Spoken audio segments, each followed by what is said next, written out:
আজকে আমাদের কচুর ফুলের ভর্তা।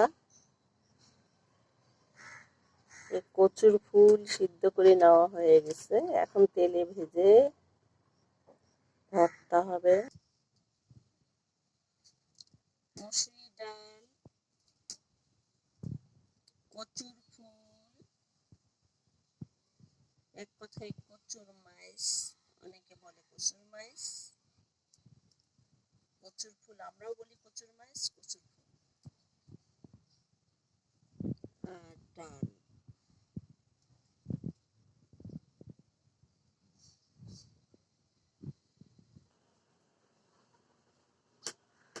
এখানে শুটকি দিব, শুটকি দিয়ে ভর্তা হবে।